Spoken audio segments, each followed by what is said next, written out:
بسم اللہ الرحمن الرحیم۔ محترم ناظرین و سامعین، السلام علیکم ورحمۃ اللہ وبرکاتہ۔ آج ہم قرآن پاک کی ان آیات مبارکہ کو موضوع بنائیں گے۔ کچھ ملحدین یہ بات کرتے ہیں کہ جو کائنات ہے یہ بلا وجہ بنی ہے، اس کا بننے کا کوئی مقصد نہیں ہے اور اس کے پیچھے کوئی بڑی طاقت کار فرما نہیں ہے، یہ ایک حادثاتی طور کے اوپر وجود میں آ گئی ہے اور یہ خود بخود چل رہی ہے۔ جس طرح ایک میان میں دو تلواریں اکٹھی نہیں رہ سکتی، اس طرح ملحد اور عقل جو ہے وہ اکٹھے نہیں رہ سکتے، کیونکہ یہ اپنے دماغ سے نہیں سوچتے کہ سورج سے زیادہ گرم کیا چیز ہو سکتی ہے؟ میری بیگم۔ آپ کی بیگم۔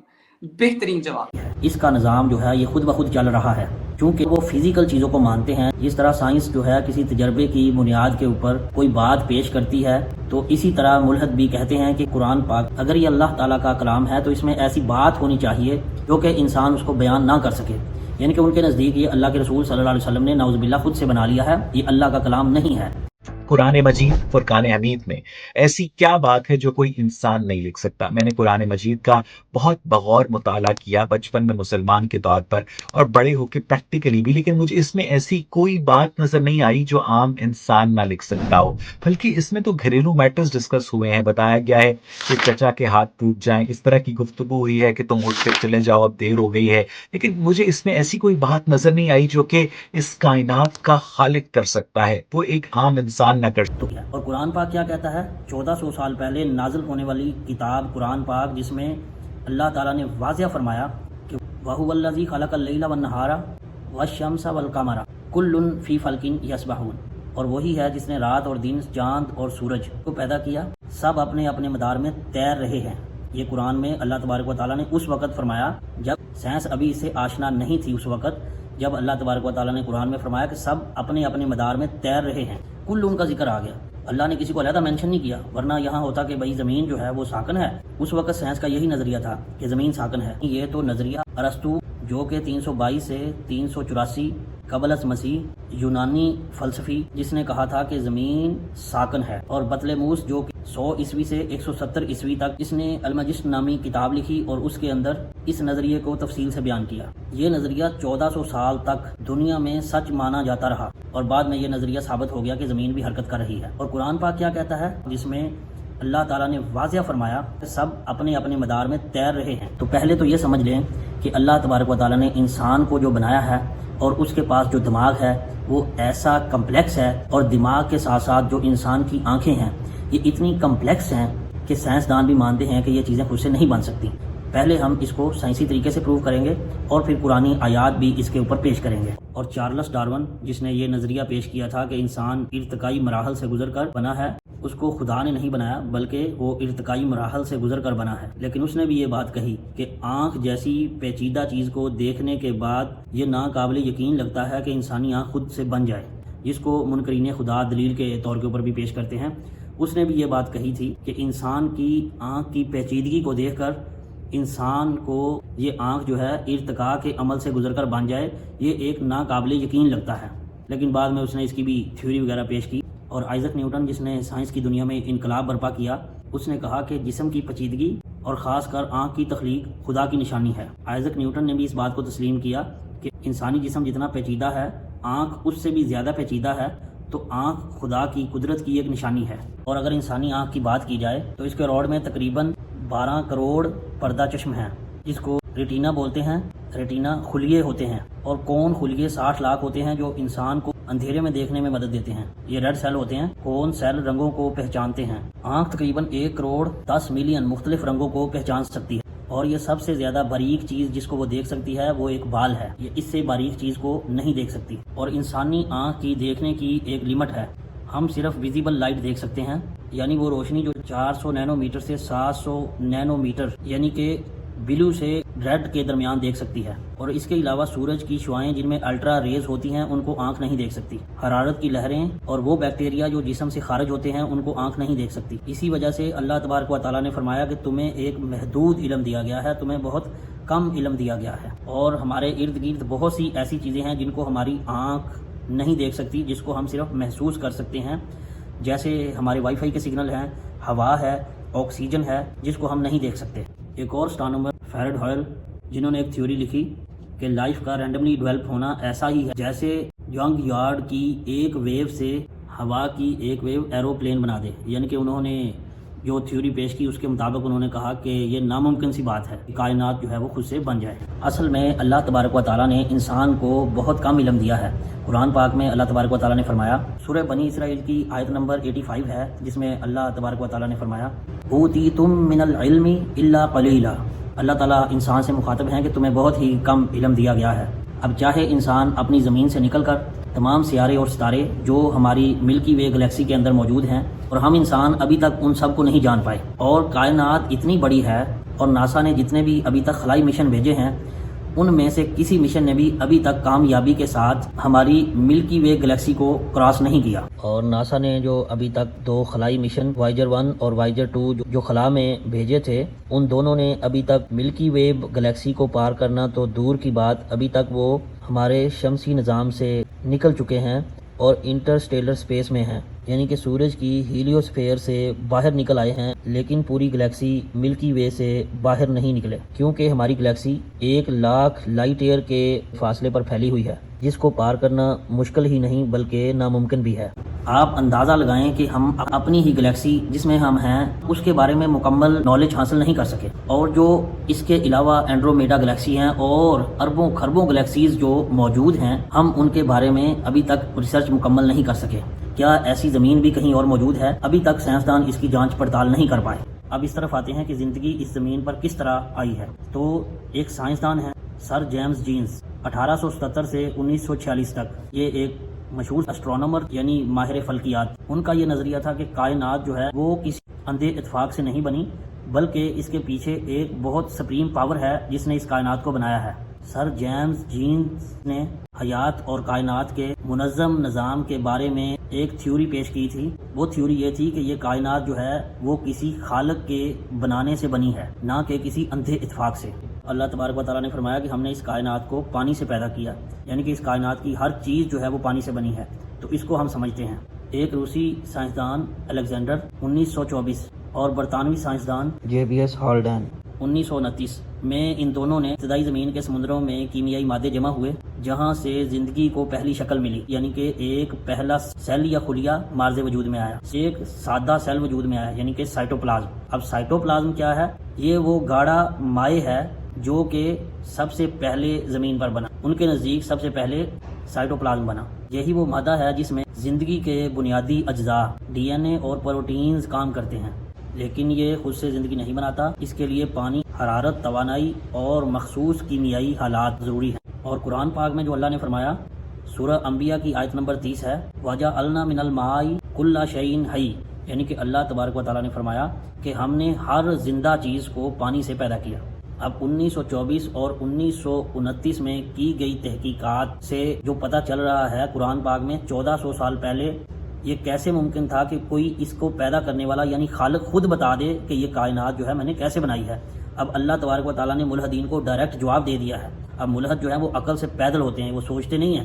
کہ بھائی اللہ نے قرآن میں اس کا جواب دیا ہوا ہے، ہم نے انسان کو ہی نہیں بلکہ تمام زندہ مخلوقات کو پانی سے پیدا کیا۔ اب یہ خالق کے علاوہ کوئی آدمی نہیں بتا سکتا کہ یہ زندگی کیسے بنی ہے۔ اب جو 2 سائنسدان ہیں تجربات کرنے کے بعد یہ بات کو ثابت کر رہے ہیں کہ زندگی جو ہے جو سائٹوپلازم ہے اس سے بھی آگے زندگی چلانے کے لیے اس مخصوص کیمیائی حالات چاہیے تھے جس کی وجہ سے زندگی تاکہ آگے چل سکے۔ اب اس بات کو اگر ان میں عقل ہوگی تو سوچیں گے کہ باقی جو ہے بات صحیح ہے، قرآن میں ایسی باتیں ہیں جو خالق حقیقی کے علاوہ کوئی نہیں بول سکتا۔ اور ایک ملحد کہہ رہا تھا کہ یہ قرآن میں تو عورتوں کے اوپر مسائل لکھے ہیں۔ قرآن پاک اصل میں ہے ہی ضابطہ حیات، زندگی گزارنے کا ایک ضابطہ حیات ہے، اور اگر یہ سائنس کی بک ہوتی تو اس میں ساری کی ساری سائنس ہی لکھی ہوتی۔ یہ تو ایک ہدایت کی بک ہے، اللہ نے جس مقصد کے لیے ہمیں پیدا کیا وہ بھی بتا دیا۔ وَلَنَبْلُوَنَّكُمْ بِشَيْءٍ مِّنَ الْخَوْفِ وَالْجُوعِ وَنَقْصٍ مِّنَ الْأَمْوَالِ وَالْأَنفُسِ وَالثَّمَرَاتِ، ہم تمہیں ضرور آزمائیں گے، اس چیز سے خوف سے آزمائیں گے، ہم تمہیں بھوک سے اور مال کے خسارے سے بھی آزمائیں گے، اور پھر جو ہے پتہ چلے گا کہ انسان نے اللہ تبارک و تعالیٰ کی نعمتوں کے اوپر انسان نے صبر شکر کیا ہے یا نہیں۔ یہ تو زندگی ایک امتحان ہے، نہ کہ یہ ایک باقاعدہ طور کے اوپر رہنے کی جگہ ہے۔ اگر ہم اس کو رہنے کی جگہ مانیں گے تو تب جو ہے یہ بات ہو سکتی ہے، اور یہ زندگی جو ہے وہ بہت کم ہے، یہ انسان کی آزمائش کے لیے دی گئی ہے۔ یہ زندگی اس لیے بھی دی گئی کہ وہ سوچے کہ یہ کائنات کو اللہ نے تخلیق کیوں کیا، اور کوئی جاندار ایسا نہیں جس کو اللہ نے بغیر مقصد کے پیدا کر دیا ہو۔ وہ انسان جس نے اسپیس کرافٹ بنائے اور جس نے ایسی ایسی مشینری تیار کی اور اللہ نے اس کو بے معنی بنا دیا ہو تو یہ انسانی عقل کے ہی خلاف ہے۔ اللہ نے انسان کو بنایا ہے تو وہ اس کو بے مقصد نہیں بنایا۔ اور اللہ تبارک و تعالیٰ نے سورۃ آل عمران میں فرمایا، 190 نمبر آیت ہے جس میں اللہ تبارک و تعالیٰ نے فرمایا، ان فی خلق السماوات والارض واختلاف اللیل والنہار لآیات لأولی الالباب، یعنی کہ اللہ تبارک و تعالیٰ نے فرمایا کہ بے شک آسمان اور زمین کی پیدائش میں اور رات دن کے بدلنے میں عقل مندوں کے لیے نشانیاں ہیں۔ اور اب ہم جو سائنس کی تھیوری بگ بینگ اور قرآن میں 1400 سال پہلے جو اللہ نے اس کے بارے میں کیا فرمایا، دونوں طرف سے جو ہے وہ دلائل پیش کرتے ہیں۔ ایک سائنسدان جیورج لیمیٹر، یہ ماہر فلکیات ہیں یا اسٹرانومر ہیں، انہوں نے 1927 میں ایک مکالمہ شائع کیا کہ کائنات ایک ابتدائی پرائمیول ایٹم سے شروع ہوئی جو پھٹا اور پھیلنا شروع ہو گیا۔ اسے سائنسدانوں نے بگ بینگ تھیوری کا نام دیا۔ لیکن 1400 سال پہلے اللہ نے قرآن پاک میں فرمایا، سورہ انبیاء کی آیت نمبر 30 ہے، اللہ تبارک و تعالیٰ نے فرمایا، کیا ان کافروں نے نہیں دیکھا کہ یہ زمین آسمان باہم ملے ہوئے تھے، ہم نے ان سب کو جدا کر دیا۔ اور سورہ زاریات کی آیت نمبر 47 ہے، اور ہم اس آسمان کو پھیلاتے جا رہے ہیں۔ تو جیورج لیمیٹر نے 1927 کے اندر اس نے یہ تھیوری پیش کی کہ یہ کائنات جو ہے وہ پھیلتی چلی جا رہی ہے، ایک گرم نقطے سے شکل میں آئی، یعنی ایک بہت چھوٹے گھنے اور گرم ذرے کی شکل میں تھی، یعنی کہ پریمیول ایٹم، اس کی شکل میں کائنات اس نے کہا تھی۔ پھر ایک دھماکے کے ساتھ وہ پھٹی اور پھیلتی چلی گئی،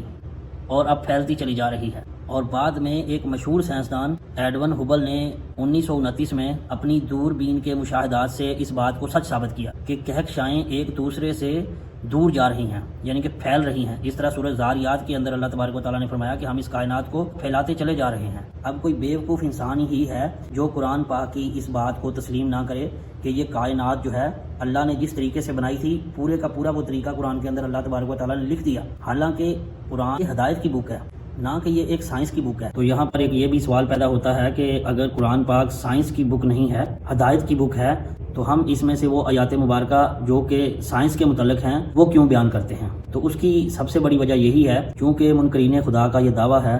کہ اس میں کوئی ایسی بات نہیں ہے کہ جو کوئی انسان نہ کر سکے، تو اس لیے ہم ایسی آیات مبارکہ پیش کرتے ہیں جن کا تعلق سائنس کے ساتھ ہے، جس کو پڑھنے کے بعد انسان اس نتیجے پر پہنچتا ہے کہ ایسی باتیں جو کہ تحقیقات کے بعد پتہ چلتی ہیں قرآن پاک میں وہ پہلے سے موجود ہیں۔ اور ملحدین کی طرف سے ایک یہ بھی اعتراض کیا جاتا ہے کہ اللہ تبارک و تعالیٰ نے سب سے پہلے حضرت آدم علیہ السلام کو بنایا اور اس کے بعد حضرت اماں حوا کو بنایا۔ سیدہ اماں حوا سلام اللہ علیہا کے جو ہے وہ 2 جڑواں بیٹا اور بیٹی صبح کو، اور 2 جڑواں بیٹی اور بیٹا جو ہے وہ شام کو، تو دونوں کی صبح والوں کو شام والوں کے ساتھ شادی کروا دی جاتی تھی۔ ایسی کوئی بھی حدیث آپ کو ذخیرہ حدیث میں نہیں ملے گی، اور قرآن پاک میں تو ایسی کوئی آیات مبارکہ موجود ہی نہیں ہے۔ اللہ نے سیدنا آدم علیہ السلام کو پیدا کیا، حوا سلام اللہ علیہا کو پیدا کیا، لیکن آگے ان کی بیٹیوں اور بیٹوں کو پیدا کر کے ان کی آپس میں شادیاں کرائیں، ایسا کچھ بھی قرآن میں اور صحیح حدیث میں موجود نہیں ہے۔ تو اللہ تبارک و تعالیٰ کی ذات جو حضرت آدم علیہ السلام اور حوا سلام اللہ علیہا کو بنانے کے اوپر قادر ہے، وہ آگے ان کی نسل چلانے کے اوپر بھی قادر ہے۔ اللہ نے قرآن میں اس کی ڈیٹیل کو واضح نہیں کیا کہ اللہ تبارک و تعالیٰ نے ان کے بیٹے اور بیٹیوں کی نسل کس طرح چلائی، لیکن جو انسان کا سوچ کا زاویہ ہے وہ بالکل ہر طرح سے الگ تھلگ ہے۔ انسان کے پاس جو شعور ہے وہ کسی بھی مخلوقات میں ایسا شعور نہیں ہے جو کہ اللہ نے انسان کو دیا ہے۔ اسی لیے اللہ تبارک و تعالیٰ نے قرآن میں اپنا مخاطب انسان کو بنایا ہے جو کہ سوچنے سمجھنے کا شعور رکھتا ہے۔ یہ اعتراض بنتا ہی نہیں ہے کہ حضرت اماں حوا سلام اللہ علیہا کے بیٹوں بیٹیوں کی شادی آپس میں کروائی گئی تھی۔ اسلام کا تو یہ قانون ہے ہی نہیں، اور ملحدین جو ہے وہ ایسا کر سکتے ہیں کیونکہ ملحدین کے پاس ایسا کوئی بھی سورس نہیں ہے۔ وہ تو ان کی جو سائنس ان کو کہے گی ان کو وہی بات ماننی ہے۔ وہ اپنی زندگی کو ایک اتفاق سمجھ کر گزار رہے ہیں، لیکن ہماری زندگی کا پورا ڈھانچہ جو ہے وہ کتاب اللہ کے اوپر کھڑا ہے۔ اور منکرین خدا کی طرف سے ایک یہ اعتراض اٹھایا جاتا ہے کہ اللہ تبارک و تعالیٰ نے جو سورۃ اللہب اتاری جس میں تبت یدا ابی لہب و تب کا ذکر ہے کہ تباہ ہو جائیں ابو لہب کے دونوں ہاتھ، اور وہ تباہ ہو ہی گیا ہے، تو منکرین خدا اس کے اوپر اعتراض اٹھاتے ہیں۔ پہلے اس بات کو مکمل سمجھ لیں، پھر سمجھ آئے گی کہ اس صورت کے نازل ہونے کا ایک پس منظر ہے۔ جب تک آپ اس کے پس منظر کو نہیں جانیں گے آپ کو یہ پتہ نہیں چلے گا کہ یہ ابو لہب کے بارے میں یہ ایسی آیات مبارکہ نازل کیوں ہوئی۔ میرے بھتیجے نے باپ دادا کا مذہب چھوڑ دیا ہے، کہتا ہے اس ایک خدا کو مانو۔ کہ اللہ کے رسول صلی اللہ علیہ وسلم نے جب اپنی دعوت کی ابتدا کی تو عربوں میں ایک رواج تھا کہ جب بھی انہوں نے کوئی اہم بات کرنی ہوتی تھی وہ اپنے کپڑے پھاڑ لیتے تھے اور کسی پہاڑ کے اوپر چڑھ کر پیٹتے تھے کہ میری بات سنو، تو وہ ایک جملہ تھا جو کہتے تھے یا صباحا یا صباحا، تو وہ لوگوں کو اپنی طرف متوجہ کرتے تھے، بلاتے تھے کہ ہماری بات سنو، تو لوگ اس کی طرف جمع ہوتے تھے، سنتے تھے اس کی بات، اس کی طرف توجہ کرتے تھے۔ اللہ کے رسول صلی اللہ علیہ وسلم چونکہ اللہ کے رسول تھے، تو اللہ کے رسول صلی اللہ علیہ وسلم نے ایسی کوئی ایکٹیویٹی پرفارم نہیں کی، بلکہ اللہ کے رسول صلی اللہ علیہ وسلم نے لوگوں کو اپنی طرف بلایا، اور جب لوگ جمع ہو گئے تو اللہ کے رسول صلی اللہ علیہ وسلم نے فرمایا کہ میں نے تمہارے اندر 40 سال گزارے ہیں، اگر میں کہوں کہ اس پہاڑ کے پیچھے سے تمہارے اوپر کوئی قوم حملہ کر دے گی تو کیا تم اس بات کو تسلیم کر لو گے؟ ابو لہب بھی ان میں موجود تھا، تو سب لوگوں نے کہا کہ بالکل ہم آپ کی اس بات کو تسلیم کر لیں گے، کس بیس پہ کہ آپ نے کبھی زندگی میں جھوٹ نہیں بولا۔ اسی بات کو اللہ کے رسول صلی اللہ علیہ وسلم نے بنیاد بنا کر کہا کہ پھر کہو لا الہ الا اللہ، کامیاب ہو جاؤ گے، جس کی وجہ سے ابو لہب جو ہے وہ اس بات کے اوپر بھمک گیا، اس کو اس بات کے اوپر غصہ آ گیا۔ میں اس ویڈیو کے ذریعے تمام ملحدین کو چیلنج کرتا ہوں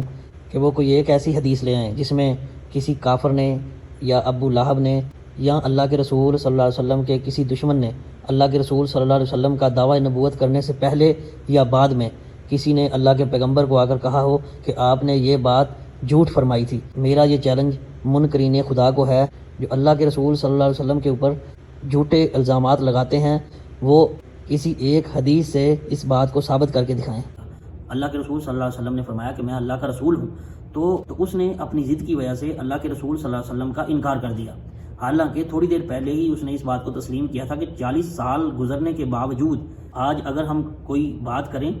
تو ہماری بات میں 19-20 ہو سکتی ہے، کوئی ایسی بات جو سننے میں اور بتانے میں 19-20 ہو جائے تو لوگ ہمیں کہتے ہیں کہ یہ بندہ جھوٹ بول رہا ہے۔ تو ایسا شخص جس کی سچائی کا چیلنج بھی کرے کہ بتاؤ کہ اگر میں کہوں کہ اس پہاڑ کے پیچھے سے کوئی قوم تمہارے اوپر حملہ کر دے گی تو تم مانو گے، تو وہ کہیں کہ ہاں منوان ہم اس بات کو تسلیم کر لیں۔ تو ایسی دعوت پیش کرنے کے بعد اللہ کے رسول صلی اللہ علیہ وسلم کا سب سے بڑا مخالف ابو لہب تھا، اور قرآن میں اللہ تبارک و تعالیٰ نے جب یہ آیات مبارکہ نازل کی اس وقت ابو لہب زندہ تھا، تو اللہ تبارک و تعالیٰ نے قرآن پاک میں ایک صورت اتار دی کہ تم دنیا و آخرت میں تباہ ہو گئے، یعنی کہ دنیا بھی تمہاری تباہی کا انجام دیکھے گی اور آخرت میں تو تمہاری تباہی ہے ہی ہے، تمہارا جو انجام ہے وہ بھی برا ہے۔ اللہ نے اس کو اس کی زندگی میں ہی بتا دیا تھا کہ تمہارا انجام جو ہے برا ہوگا، اور یہ آیات سے پتہ چلتا ہے کہ قرآن کتنا بڑا معجزہ ہے کہ اس کی زندگی میں ہی اس کو بتایا جا رہا ہے کہ تو اسلام قبول نہیں کرے گا، حالانکہ وہ زندہ تھا۔ اس کی موت ایسی ہوئی، عدسہ نامی ایک بیماری ہے جو اس کو لگ گئی، یعنی کہ اس کے جسم میں جو ہے وہ پھوڑے اور پیپ کے ساتھ اس کا جسم بھر گیا تھا، اس کی لاش کو بھی اٹھا کر پھینک دیا، اس کی لاش کے قریب بھی کوئی نہیں جاتا تھا۔ اور غزوہ بدر جب ہوئی اس کو پتہ چلا تو اس کے بعد وہ بیمار ہو گیا، جب اس کو پتہ چلا کہ غزوہ بدر میں مسلمانوں نے قریش مکہ کو جو ہے وہ شکست دے دی ہے، اللہ نے اس کو بڑی ذلیل موت دی، اور اس کے بارے میں اللہ نے قرآن میں فرمایا یعنی کہ اگر اس نے کوئی صدقہ خیرات کیا تھا تو اس نے وہ سب کچھ اپنا ضائع کر لیا ہے، اور وہ اللہ کے رسول صلی اللہ علیہ وسلم کو جانتا تھا کہ اللہ کے رسول کبھی جھوٹ نہیں بولتے۔ اللہ کے رسول صلی اللہ علیہ وسلم کو اتنا زیادہ جاننے کے باوجود وہ جب اسلام کا اتنا زیادہ مخالف ہوا تو اس کے بارے میں اللہ تبارک و تعالیٰ نے پھر یہ آیات مبارکہ نازل کی تھی۔